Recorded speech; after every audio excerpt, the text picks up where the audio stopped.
Good morning, everyone, and welcome to a new strategy game. Well, this game isn't quite new. It actually came out 2 years ago and unfortunately had a very disappointing release. Many members of the community, and myself included, were really disappointed as this game looked like it would be really good and just barely missed the mark. But 2.0 patch came out 2 weeks ago and I played the game for the first time in 2 years and I was so happy with how fun the game was and I immediately got addicted. So we're here to make some YouTube content and do a nice chill playthrough of Imperator Rome. I'm not quite the expert in the game yet, so we're just going to do a relaxing chill playthrough as Rome. I'm going to show off the game, why I've been having so much fun, and hopefully have a very nice fun playthrough that a bunch of people will enjoy. So if you're not too familiar with the game, I'm going to spend this first episode going through the game mechanics, what's new in it, the selling points of the game, what I really enjoy about it, and I'm going to go over my starting decisions here. So if you're an Imperator expert and you've done your world conquests and done 10 playthroughs, then probably skip this first episode because I don't think I'm unpausing the clock until the beginning of next episode. For now, I'm just going to take 10-15 minutes and explain through everything at the beginning for people who don't have a background in this game. Go ahead and feel free to skip ahead if you get a little bit bored. So we're going to play our first game as Rome, the namesake of the game, the country with the most content by far and away. I'm generally not going to read prompts like this unless they're super significant, as they appear every time you play Rome, and you can read it for yourself while I give a narration of what's going on. Alright, so we start here in Italy. We are right now at 304 BC. This is using the Roman calendar, so it's 300 or 450 years since the foundation of the city of Rome. And the game ends in 37 BC, which on this calendar is year 700 and something. I'm not sure off the top of my head. Or I think it's 27 BC, not 37 actually. This is the date that Augustus Caesar is given the title of Augustus as the sole emperor of Rome. Ooh, where to start on this game? Let's start by going ahead and addressing all of these pop-downs up here first, rather than going crazy and getting lost explaining all the game's various mechanics. So this is the tech tree in the game. There are actually 4 different tech trees: military, civic, oratory, and religious. And you get techs as your researchers research things over time, as you do in many strategy games, and you go ahead and fill out these trees. Rome and the more advanced civilizations in the game start with a few for free. We actually started with 8 free innovations, so we get to pick any 8 techs at the beginning of the game, which is very cool. Now, I'm not an expert on this game yet, so I'm just going to pick some things that I know we need. Rome gets to raise legions earlier than just about everybody else in the game. We don't get to raise them right now before we unpause, but we will be able to raise them within the first few years of the game, if I'm recalling correctly. So I'm actually going to beeline for this legion tech. You can definitely win all these first wars in Italy without the legions, but the legion will take the starting wars in Italy from being easy to medium to being pretty trivial. So let's go ahead and do that. Plus we get things like free province investments. I'll explain things as we do them. The bonuses from these techs are pretty middling. 5% discipline is very good if you're familiar with this kind of game, so that's 10% discipline from those. So I mentioned legions, I'll explain that really quickly. How the military works in this game is that there are 2 kinds of armies. Legions, which are full-time professional soldiers, and levies, which are essentially conscripted soldiers out of your male population. At the beginning of the game, nobody can build legions, everybody just conscripts soldiers whenever they want to fight. And the soldiers you conscript comes from how big your population is. So in our main center of Italy, we can raise 33 soldiers, which these are groups of 500. So that's actually 17,000, that's quite a bit. And then in our province over here, we can raise only 2,000. And that's just based off of your dominant culture population. Or your accepted culture population, I should say. And then there are legions later in the game. Once you get the techs and the laws, you can raise permanent standing armies, which are much, much stronger than levies. And they are expensive, but they will be more efficient in manpower, and they will win wars very quickly. So that's why I would like to beeline for them, and we still have 4 techs left over. This makes me nice and happy. So I'm thinking we're going to want to start with trade. So I think trading in this game is very good. So I'm thinking we can go with these 4 attacks. So we can get +2 roots in our capital, import value, etc. So let's go ahead and do that without over-explaining it. And hopefully that wasn't an embarrassingly bad decision. Since I just mentioned trade, I'll go ahead and do our trade next, which you also have a pop-up over here. So every province in this game, actually every settlement in this game, produces a unique trade good. Provinces are this big area that we have highlighted here. It's a group of settlements that work together. And then provinces are further put together into regions. Each big region has a governor, split into a couple of provinces, which are more medium size, split into settlements, which are your individual cities. Rome is a individual settlement, technically a city, as are all of these other little spaces here. In Rome, we make cloth, and we make 2 of it. And in these other provinces around Rome, we can see we make other things. We make wood here, we make wheat. In a couple of them, we make wine in some of them, and there's actually a map mode for it, I believe. That's the trade route map mode. There we go, trade goods map road. So, it's as expected. This is highlighting all the wine in the world. If we go to, like, Dacia, which was famous in the real Roman Empire for producing gold, you can see there's a bunch of precious metals there, and there are, in the Alps and a bunch of other mountain regions. So, whenever you have a resource in a province, it gives you a bonus. For example, wood gives you local manpower. Horses give you population output. If you have 2 of a resource, notified by that +1 right there in your capital, it'll give you a bonus for your entire country. So we got 8 trade routes. We originally had 6. We got 2 more from our tech, and we are going to try and set up some really nice bonuses. And I didn't pre-plan this, actually. Maybe I should have. But we get to think about it live. So getting happiness is very good. Most resources will give happiness for having 1 copy of them, because the happiness of your population is multiplying how productive they are. So getting something like precious metals and getting a global citizen happiness is very good. So let's go ahead and start with that.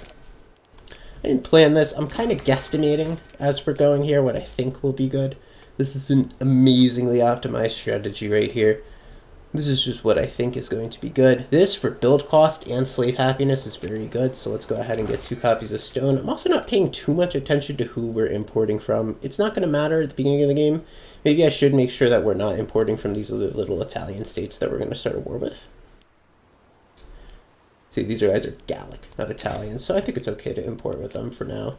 I think I accidentally hit cancel, or maybe they said no. Oh yeah, I was paying attention. They would have said no there. Alright. And having a surplus of wood does what? Ship recruitment? We don't need ships at the beginning. And a surplus of horses does cavalry discipline, but we don't have cavalry yet. I think actually, let's get honey. That's Diplo Rep. Diplo Rep's very good, but there's not enough honey available in the world. When you import it, you are physically importing it from another country who is producing it. You can import within your own country. For example, province of Campania here has extra wine and extra cloth, so if we go to import wine or cloth, we can import it from Campania, and they'll always say yes, but you make more money if you import from other countries. Let's go ahead and do that real quick. What do I think I'm going to need? Slave happiness is actually very good, so I'm happy with stone. Maybe we can get olives, too. Maybe don't import from Carthage, who's going to be our main rival. That is a Gallic power. Oof, I'm going to be fighting those guys, too. I guess we go import from Carthage. Alright, and then we have 2 trade routes left, so we can get a local and a national bonus from another one of those. We should get livestock. Rome is a very big city, and we're probably going to need to import more food. This also gives us pop promotion speed, which is... Ooh, the pop system is my favorite feature of this game, and something that we definitely will talk about a lot very soon. Where's Pannonia? Up here? Yeah, so we can import from these guys. So let's go ahead and get food. And food again. Give us national pop promotion speed. Alright, sweet. And these trade routes will stay going until they're disrupted by, us going to war with the guys there, or the place getting conquered, etc. So that's nice and set up. You actually get trade routes in all of your provinces. We don't have enough infrastructure for it at the beginning of the game, but later in the game, all of our good provinces will have a bunch of trade routes. I'm going to put them on automatic.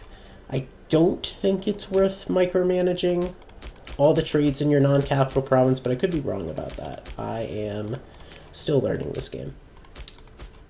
So, maybe I'll get pointed out as wrong. But until then, I'm just going to flip all of these on automatic. There is also a trade overview screen over here if you prefer doing things through this screen. But I like physically clicking on all the provinces. And I'm still learning this game a little bit.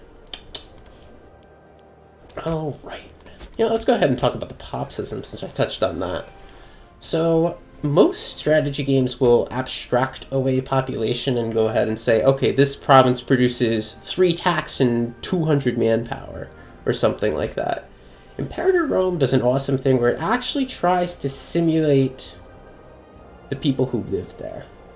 So if we go to view pops info, you can see that in Rome, actually you can see it without going into the in-depth screen. You can see that Rome has pops living in there, and each of these pops represents several hundred people of the citizen class. So we have 5 noble quote-unquote pops, so a few hundred or a few thousand nobles that live in Rome. We have 24 pops of citizens, 21 freemen, which are non-citizen people who are indentured, tribesmen, and also some slaves. If you go to a random province in, say, Germany, for example, you can see they have pretty much no pops up there. But big cities like Rome have huge amounts. If you go to Pops Info, you can see info on every single one of these pops, which is awesome. You can see they all have a culture and a religion. They have a happiness, which is modified by things you do with them. And what I absolutely love about it is how dynamic it is. You can see all these arrows on the map. People are migrating from these smaller cities around Rome to live in Rome because Rome is such a nice place and it has such good infrastructure. So if I can grab the scroll bar, there we go. You can see all these incoming migrants. You see all the things that modifies it. Then you can see here the classes of pops in our cities. Since Rome has a lot of infrastructure that our nobles like, we're actually going to have more people promote 2 nobles. As you can see this little plus here. So over time, you can read this, in April 451, a Roman citizen will be promoted to a noble. And then here you can see that a citizen will be demoted to a freeman. As you can see here, our percentage of citizens is higher than what our infrastructure in the city should naturally allow for. So we have citizens promoting up and down until we hit that equilibrium. We also have room for more slaves in Rome. So as we fight wars, we can actually take people back home as slaves, which is awesome. Honestly, I love this pop system. Another game some people might know I like is Victoria 2, which has a similar pop system, though rather than breaking them into groups like this, like groups of a few hundred people and saying, okay, you have a countable number of pops, 5, 24, and 21. Victoria 2 will say, okay, you have 5,386 craftsmen that live in this city, 48,321 artisans.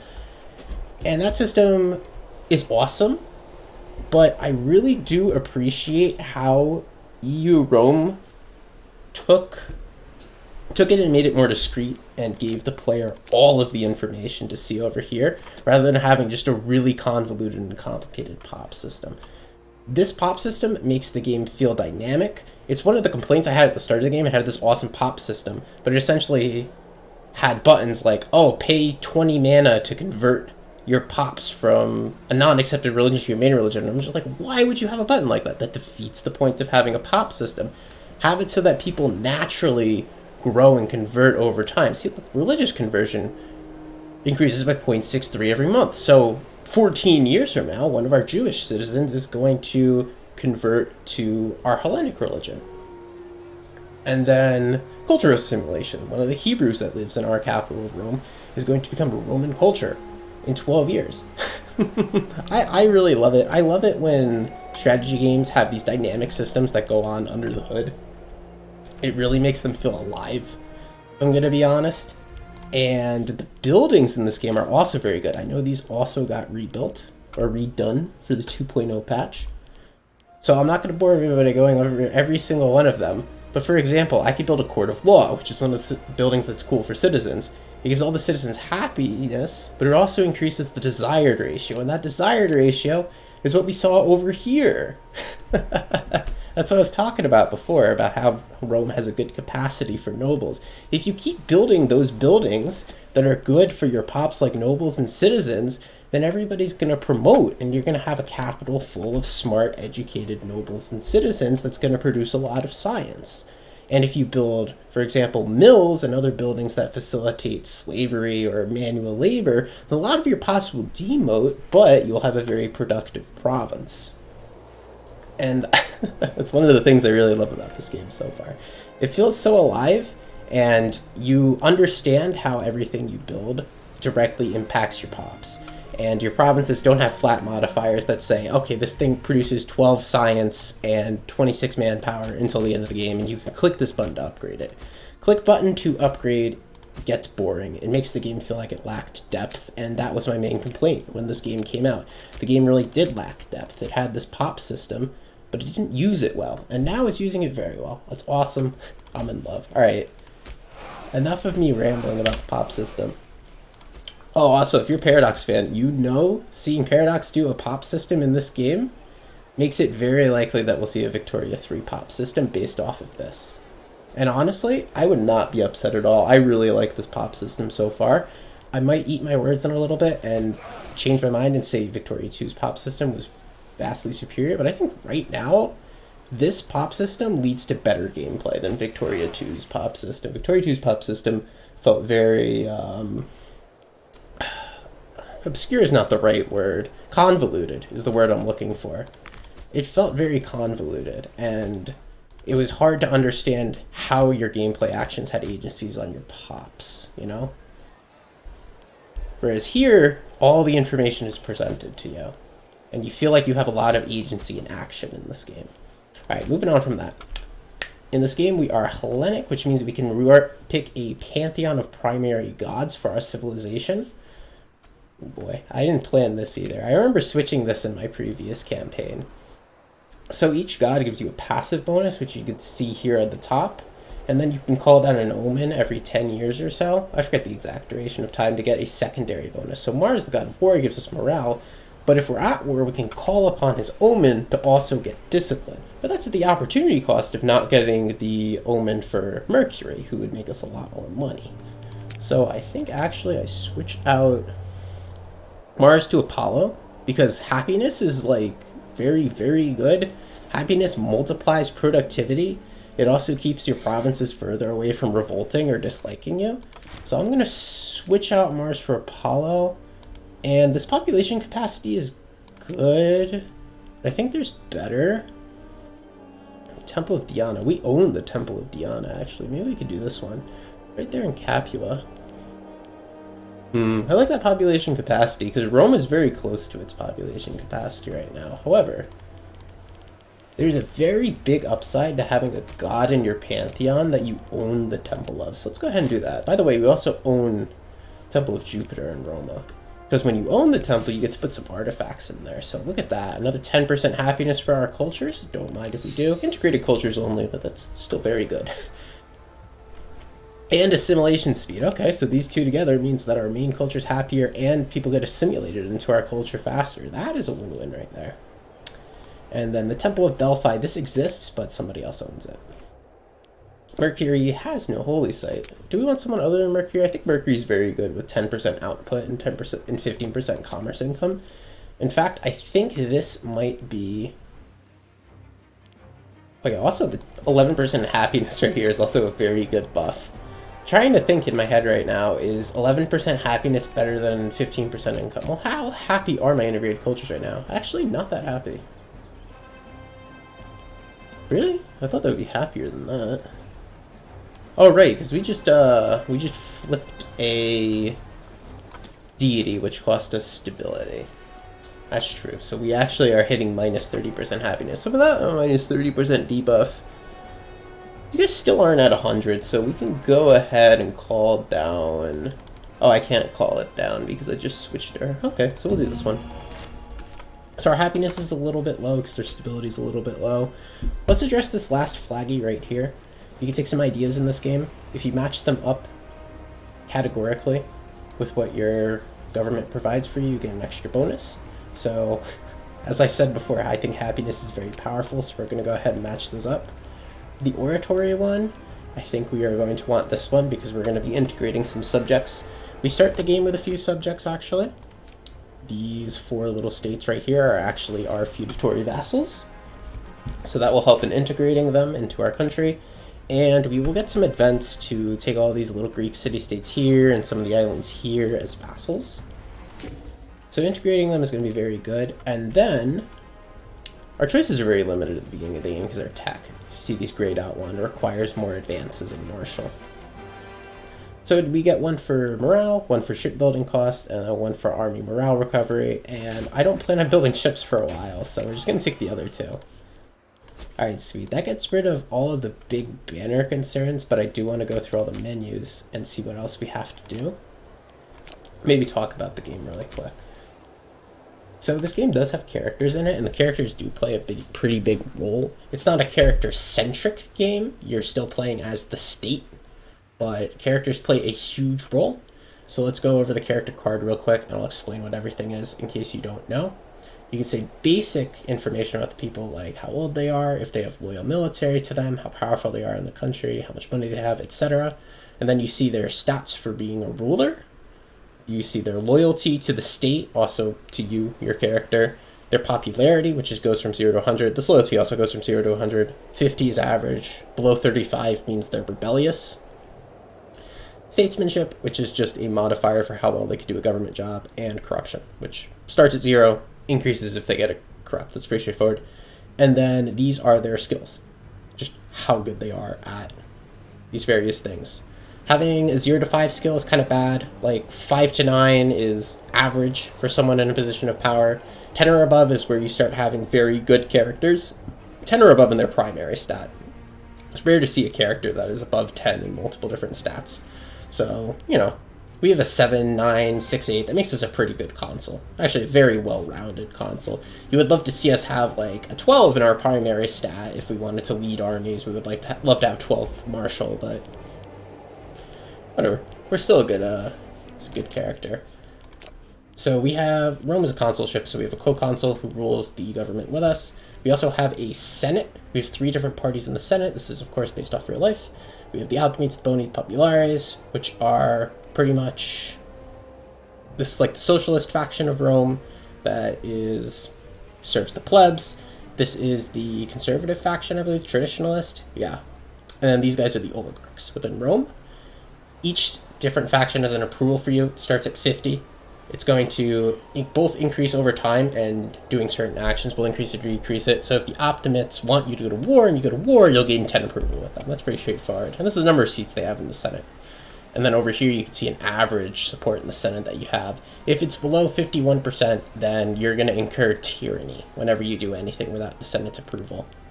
And then you can hover over here and see what the Senate wants you to do if you want to try and win their favor. Then we have laws. We just tanked some stability to change our deities, so we're probably not going to change laws immediately. Oh yeah, and then these are our offices. It's pretty much just like your cabinet in a modern day government. You could appoint different characters to different positions. And our stability is a little low, which is so we should not be switching these out right now. But generally you want to have the highest stats in each position of power. Like some of these guys only have 6, which means you would probably want to switch this guy out for the 10 over here. But we could do that in a couple of years in game, or just wait for these guys to naturally die or leave office and then switch them. So our economy, nothing to do here yet. Religion, we are on this page. We are going to pay political influence to increase our stability though. This does not increase stability immediately, it just makes it tick up over time, but we're definitely going to do that. Oh, this is the culture screen, where you can see all the different cultures in our empire. Right now, we only have 1 accepted culture, and all the other Italian cultures are freemen. When you accept cultures in this game, the happiness for your other accepted cultures will go down. So if we started accepting Hebrew or Sabellian people as full citizens, our Romans would be less happy about that. So it's a constant balance you're trying to keep. The screen isn't very interesting at the beginning of the game. There's trade, which we went over, military, which we went over, mercenaries, which, now I think about it, I rarely use this screen. Diplomacy, which is to be expected, normal for a game like this. Tech, which we went over. We did all 8 techs. Here's a list of all characters in your countries if you are curious about that. Oh, and missions. I actually almost forgot about missions. So this game gives you mission trees. Here's our Roman starting mission. It's going to give us a nice general direction for the start of our game. We're going to conquer this area of Italy and subjugate it under Rome as part of the mission tree. So to start this mission tree, we get two choices. We could choose an expansionist military approach or a more diplomatic approach to unifying Italy. And with me beelining for Legion Techs, I think it's ready to fight. This is going to take 365 days of automated events appearing. So we're just going to wait for that to finish and start some wars. And then, oh yeah, right, we got a free province investment. Oh, we have 2 free province investments. Awesome.